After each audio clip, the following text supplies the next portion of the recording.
samara pamuring suksma sinukmaya winahya ing asepi tarlen hamung liya playa pengaluyup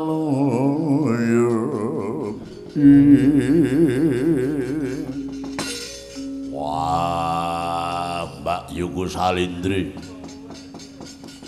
sajak ngemu wigati apa kang dadi danane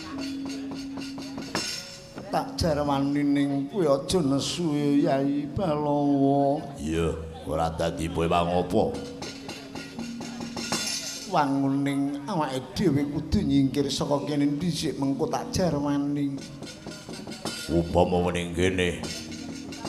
Yen ning kene aku kuwatir yen kowe nesu mengkone. Iya, yen pan ngono ayo tak jak nyingkir saka kene dhisik.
Kadang padha renten becik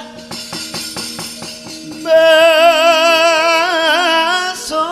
amendemo baris kang prayitna yuwa saranta wong ing Durawati tinumpasan iku pengawak Pandhawa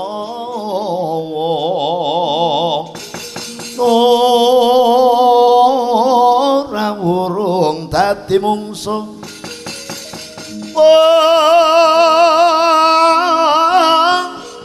hari sumitra tanana kang paran kabeh siring wana gumlan kaheksi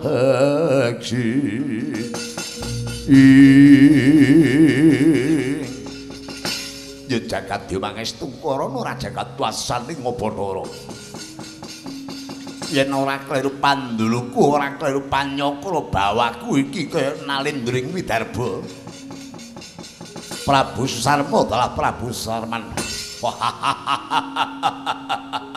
ya mapan kabeneran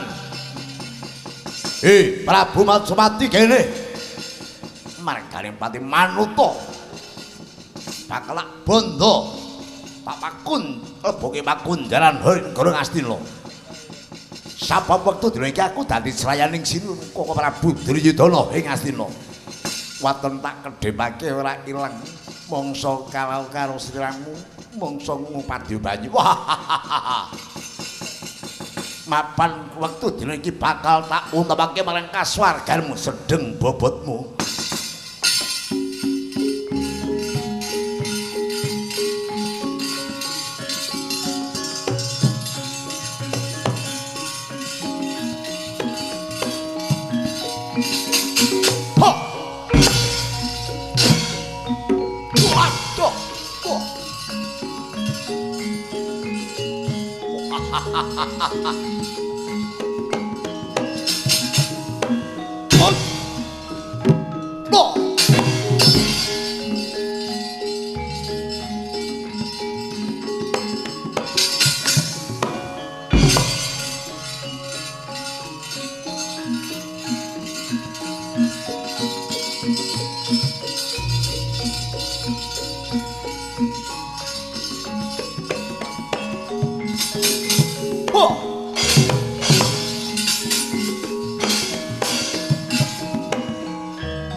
Ayo.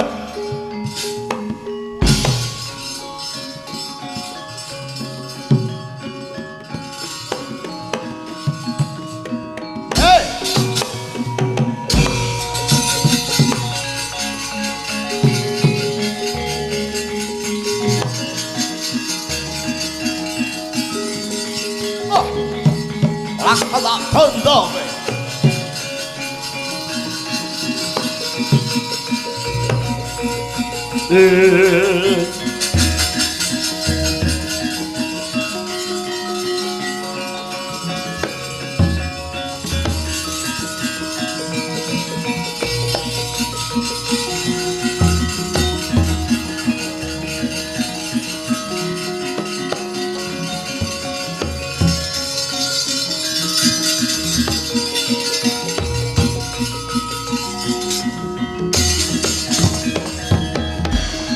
Samara pamuring suksma sinukma yaminah yang asepi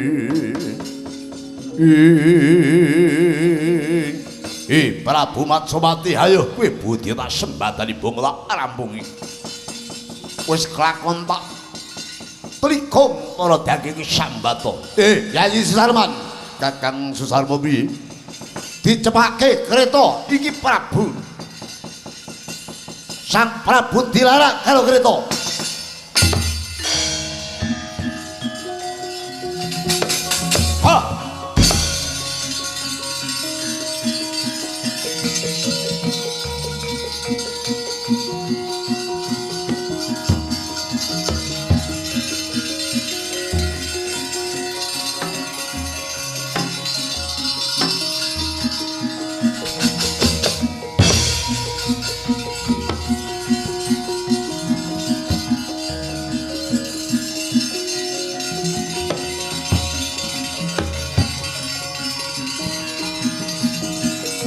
Ayo dilarang kereta Yayi, ayo dilarang kereta, ayo, yo, yo.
sapating sun dumeling hang mulati puspita medemenda kang wan mitering taman wah Mbak Yuku Salindri iki wis adoh saka kaprabon mula diagi matur apa kang dadi tarunane Kyai Bilawa iki mau aku rak ditimbali sinuwun Prabu Majapahit ing Wirata nanging saka pangarsaning sinuwun jare anggon kudu munung ana ing negara Wirata iki ora gawe tentreming negara nanging malah agawe renteking negara Wirata sabab akeh para nalendra para raja kang ngayunake punang panglamarning kabeh tak tampik Yai sabab aku ora duga leladi karo nalendra kang padha ngayunake punang panglamar sabanjure aku ditundung malah kepara wektu dina iki aku diparingi inah 3 dina yen nganti 3 dina ora lunga saka negara Wirata aku bakal diperjaya kelawan Prabu Majapahit. Wah ratu ora ngerti kabecikan kasunyatane aku kang bisa ngilangake Sukerta ing negara Wirata nanging dheweke tega wentala karo kuwi prabaning Raden Haryaseta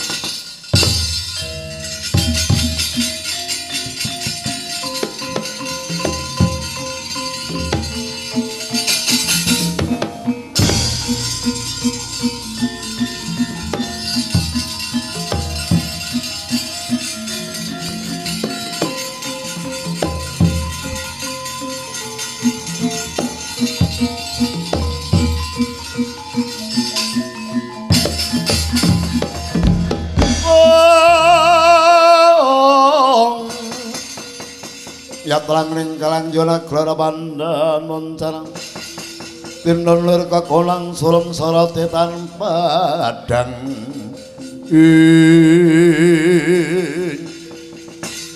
Bilawa wah Haryaseta pi tak upadi siang pantalaning Radri tak pintongkara tak goleki lha kok jebul kuwi mapan ning kene.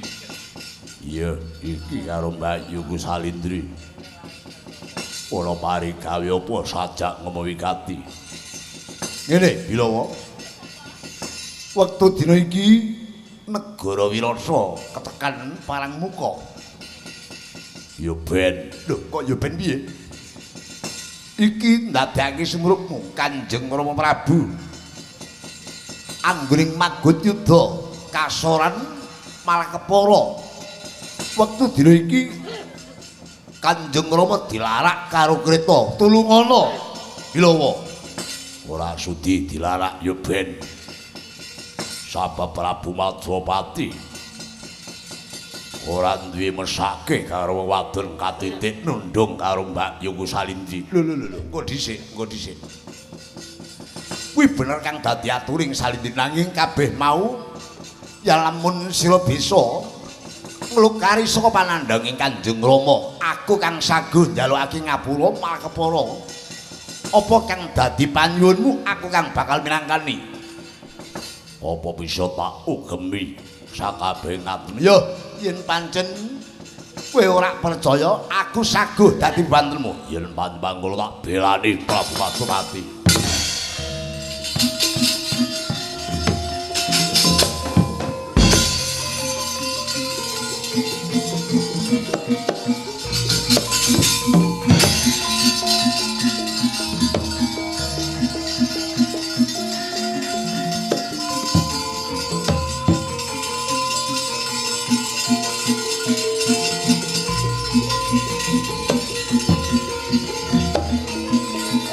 Yo.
Bilawa dasar kapunyata kang bisa nglukari saka panandhanging Prabu Majapati.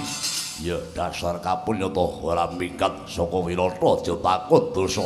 Wah, lena pangindam gigit jo pengapit tak kokop getihmu dublak tungkak jangkemmu.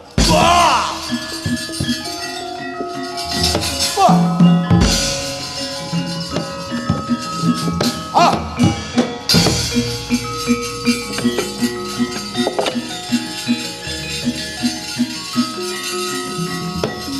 Ah!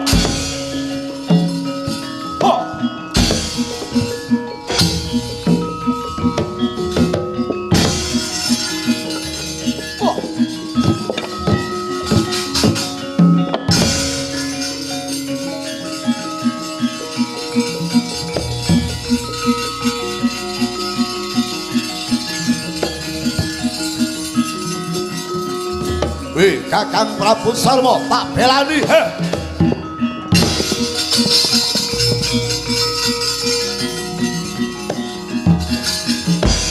Mandek, mandek.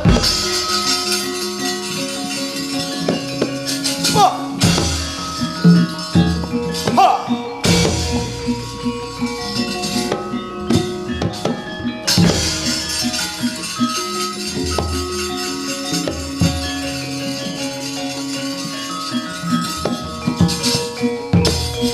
Colno, aku colno, aku colke, aku colno.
Wrihatnala nuwun wonten dawuh Raden Utara Hamiji dhateng ingkang abdipun Wrihatnala. Mesthine sira kaget tak timbali jaran wektu dina iki. Aku kapathah ingkang kapater dan pundi sabdaning Kanjeng Rama Prabu.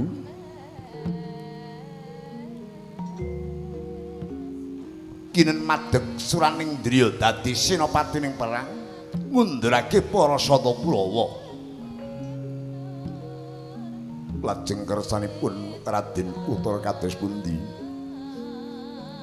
Anggonku madeg senopati ingkang minangka dadi kusir ora ana liya.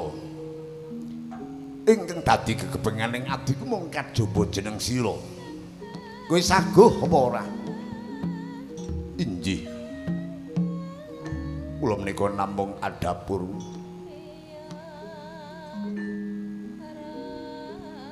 Pepacren ing negari Wirata.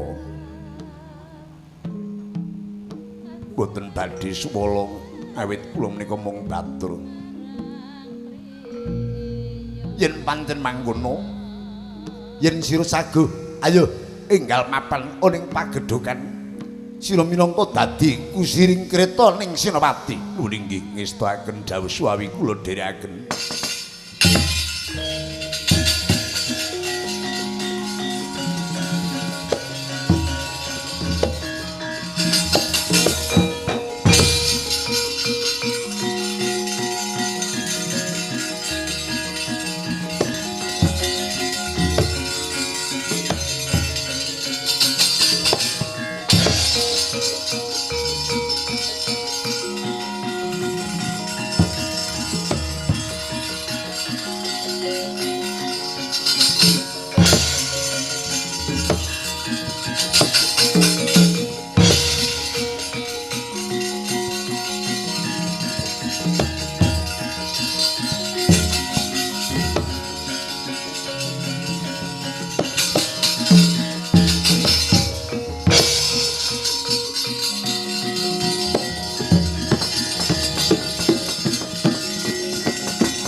napa Sang Senopati iret nyandhet lakuning rata. Engko dhisik aku kok banjur yen tak pikir-pikir umpama iki tak bacotake wurung tan wurung aku malah soroh nyawa. Sabab apa? Coba sawangan bendera rontek kang semono akeh umbul-umbul kae prajurit para Sata Kulawa. Paduka menika kados pundi Senopati kok jirih dateng arah menika. Lho, ora teges wedi nanging kasunyatane. Umpama kae tak teruske. Apa mengko ora dadi bebantuning paperangan. Paduka menika kados pundi menawi kula kucem mung atasing putra Nalendra.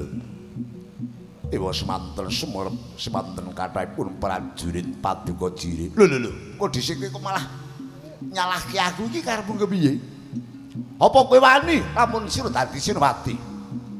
Inggih, menawi tetel paduka mboten wantun kula ingkang sagah gina menapa dados putra Nalendra menawi mboten wantun madeg suraning dina dados Senopati. Walah dalah. Kusik yen pancen mangkono, ayo medhun dhisik. Monggo kula dherekaken.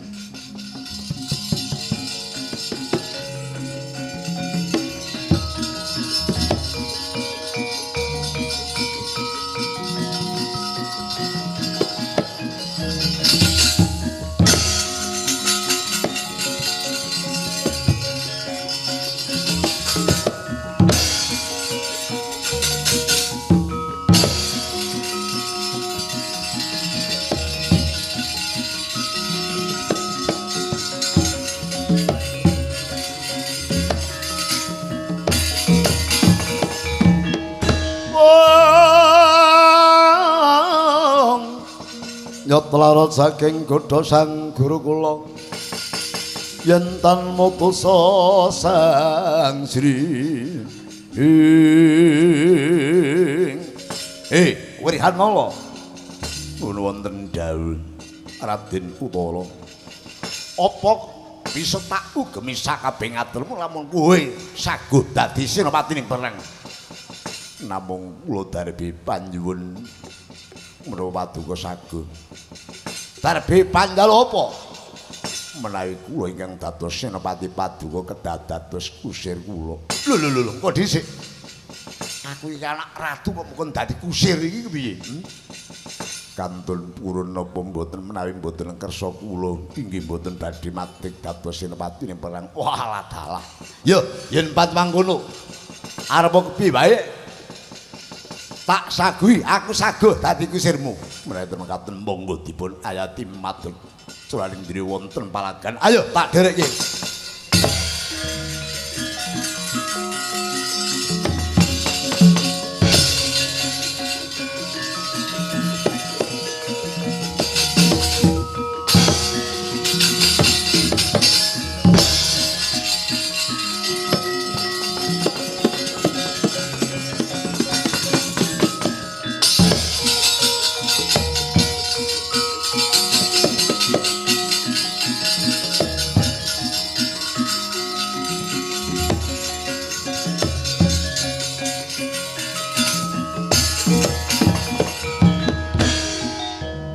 Eneng apa sang Senopati?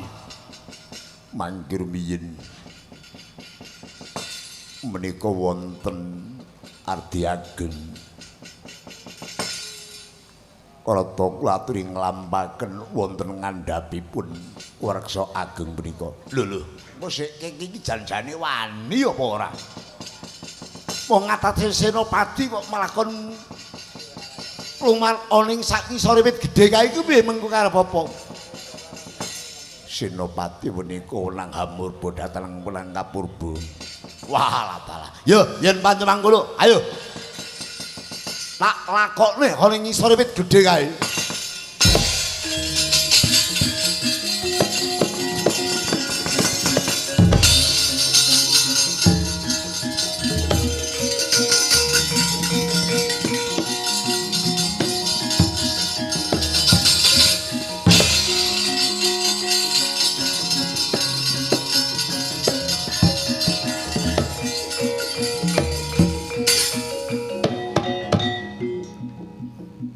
Sang Kusir.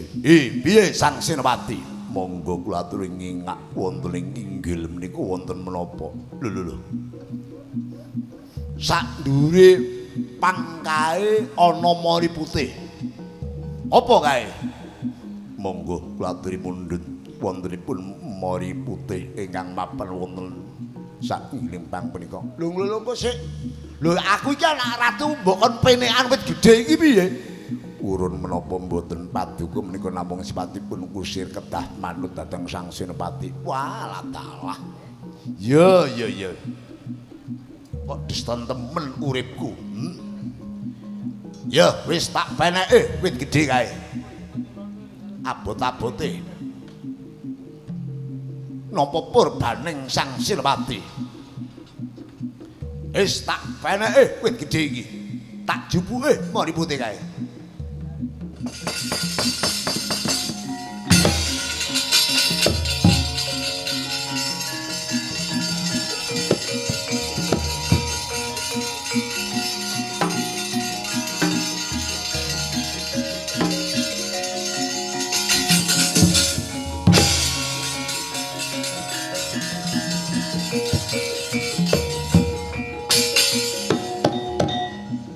Sang Senopati, muduna. Lho linggih. Kula badhe mandhap. Ya.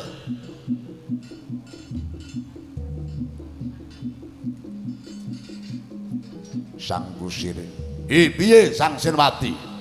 Wontenipun mori putih menika monggo kula aturi mbikak menapa isinipun mori putih punika. Ya. Yen pancen wis ana pakonmu aku kang saguh buka mori putih iki apa sejatining isine?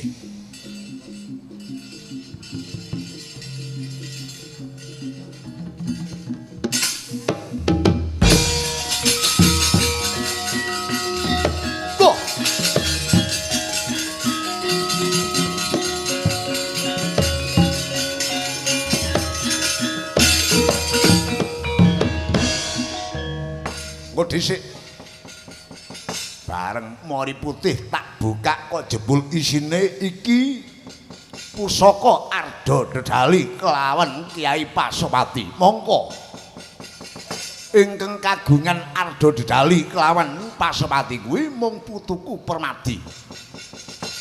Wirihanala wonten dawuh yen ngono kowe dadi maling agula. Kowe kan dusta wujuding pusaka sakloro niki. Sabab iki darbeke putuku Permadi. Urmas kula dadi menungso menika dereng tati dados durat muka. Malah kepara ing dinten swangi sampun dunggap wahyaning mangsa kala bilih pusaka kalih menika sejatosipun pusaka kula. Ngaturi pirsa bilih kula menika wayah padukupun Permadi. Lho piye? Kula pun merwadi Kanjeng ya. Wah, dalah putuk punggar Permadi. Loh.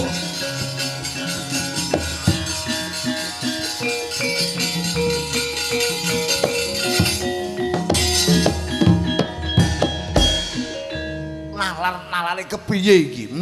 Kok jebul malah sira putuku dhewe ingkang namur padha. Lho nggih. Kula sing lar saking negari Ngamarta Duknat kula wonten lampahan kasukan dadu. Mila saking menika Kanjeng Eyang ingkang samya sesinglonan wonten ing Wirata menika sejatosipun ingkang wayah piyambak. Lho. Dadi Wirihanala kuwi sejatine putuku Permadi. Lho nggih kula pun Permadi. Lah banjur kabeh sedulurmu ning endi? Inggih namung paduka ingkang kirang tanggap ing sasmita. Jalaran kangko menika kadang kula Koko Prabu Puntadewa. Lah Bilawa kuwi sapa? Bila menika Kakang Mas Bratasena. Wah, yen panjenengan ngono dadi atur ngarsane Kanjeng Rama. Ayo ndak kanthi marang ngarsane Kanjeng Rama. Suwawi kula dherekaken Kanjeng Eyang.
Nyata larut saking godha sang guru kula yen tan mutusa sang Sri putraku nggih kulup bocah bagus utara wonten dawuh Rama Prabu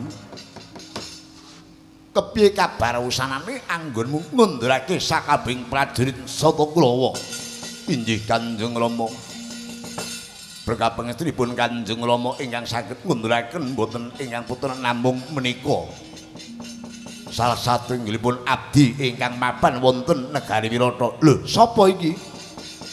Menika sejatosipun ingkang wayah pribadipun Harjuna inggih Permadi. Lho, iki putuku Permadi. Lho inggih Kanjeng Rama. Wah, salah.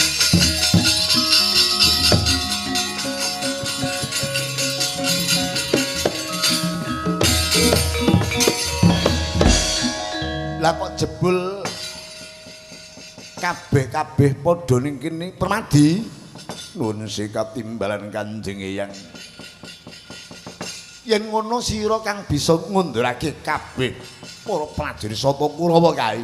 Nuwun inggih berkah pangestunipun Kanjeng Eyang. Lah banjur kabeh-kabeh sedulurmu ning endi nggih? Ngaturi pirsa bilih. Kangko menika sejatosipun Koko Prabu Puntadewa. Wondening Kakang Mbok Salindri menika Kakang Mbok Drupadi ugi balawa menika sejatosipun Kakang Mas Bratasena. Weh, layen panjenengan ndungkap waksaning mangsa kala. kene padha salina salira nggih.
pansamara pamuring suksma sinukmaya winahjang asepi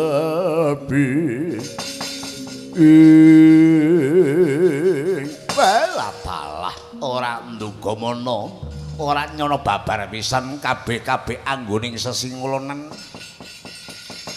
nggoning padha namur padha aning negara Wirata jebul kabeh putuku Pandhawa Bratasena wah Matsupati kakekku bi Keng Eyang nedha nrima sakabehing panandhang kang bisa nglukari saka reredu ing Wirata mung kajaba jeneng para malah kepara agawe timbuling para Pandhawa kalis ing urubeda sakabehing panandhang ing Wirata kepara iki uga kaki Prabu Kresna kang prating negara Wirata ana parigawe apa kaki inggih Paman Prabu lepat nyuwun gungisi pamunten dening sowan kula bun-bun ingkang adhedhawasonten boten pariwara langkung rumiyin sabab saking menapa ing dinten semangke Pandhawa sampun timbul wonten negari Wirata kanthi menika paman badhe kula kanthi wonten ing negari Ngamarta sabab sampun rampung anggenipun dados tiyang buangan lawasipun 12 taun wonten ing alas Dandaka engko dhisik Prabu Kresna ingsun ora kabotan lamun sira nganti para putuku Pandhawa mung wae sawetara iki tak suwun kanthi lerem ana ing negara Wirata sabab timbuling para Pandhawa agawe pepadhanging negara Wirata kang nandhang Sukerta uga kang nandhang reribet ingkang bisa kuwari panandhang kabeh putu Pandhawa mula tak suwun kanthi gembul bujana Ndrawina luwih dhisik yen mengko wis rampung anggoning kangen-kangenan kandhinen bali ana ing Praja Ngamarta nuwun inggih Paman Prabu menawi tetep mekaten kula tansah ngestakaken dawuh kajaba sangka iku paripurnaning timbuling para Pandhawa agawe tentreming negara Wirata sakjajane sakwising gembul bujana Andrawina sesanti marang panguwasaning Gusti ingkang akarya loka ingkang ngasta Sangsa Agung wonten ing Blinga mriki panjenenganipun Bapa Gyarna ugi sak jajaranipun tansah manggih ing Karahayon sak sampunipun ngawontenaken sedekah rukun utawi sedekah bumi mugi negari Blinga dadosa negari ingkang baldatun thayyibatun wanabun ghafur amin Allahumma murah sandang murah pangan gemah ripah loh jinawi tinebihna ing balak bilahi tinebihna ing sengkala cinaket wahyuning ilahi amin Allahumma saking kawula atas nami dalang beling sak rombongan bebili wonten kekirangan kalepatan nyuwun agung samudra mangangsami kula nilaken sura dirahati jaene ingkang rat lebur dening pangastuti rahayu rahayu ingkang sampinanggih widadanir ing sambikala akhirul kalam wabillahi taufiq ila wassalamualaikum warahmatullahi wabarakatuh.